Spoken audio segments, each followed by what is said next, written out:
এই এক্সপেরিমেন্টটা দেখার পর আপনি কোনো শিশুর ওপর তো দূরের কথা, তার আশেপাশেও কখনো চিৎকার করবেন না।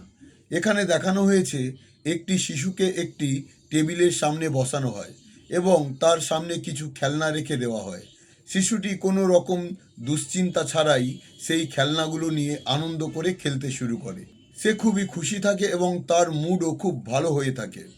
কিন্তু কিছুক্ষণ পর সেই ঘরে দুজন মানুষকে ডাকা হয়। তারা হঠাৎ জোরে জোরে কথা বলতে শুরু করে এবং তারপর নিজেদের মধ্যে ঝগড়া করতে থাকে। এখন যখন সেই শিশুটিকে আবার খেলনাগুলো দেওয়া হয়, তখন সেগুলো সে ছুঁয়েও দেখে না। আর তার মুখ দেখলেই বোঝা যায় যে তার মুড পুরোপুরি বদলে গেছে। সে একেবারেই খুশি থাকে না এবং বারবার শুধু সেই ঝগড়ার দিকেই তাকিয়ে থাকে। যদিও ওই দুজন মানুষ শিশুটির ওপর কোনো রাগ করছিল না, তারা শুধু নিজেদের মধ্যেই ঝগড়া করছিল। কিন্তু তাতেই পুরো ঘরের পরিবেশ বদলে যায় এবং সেই শিশুর মনে এক গভীর প্রভাব পড়ে।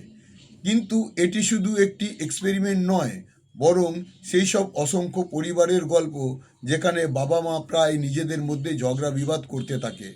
এর ফলে শুধু শিশুদের মানসিক স্বাস্থ্যই ক্ষতিগ্রস্ত হয় না, বরং তাদের জীবনে এমন এক মানসিক আঘাতের জন্ম হয় যা তাদের সুখ শান্তি কেড়ে নিতে পারে এবং এমনকি তাদের ভবিষ্যৎকেও নষ্ট করে দিতে পারে।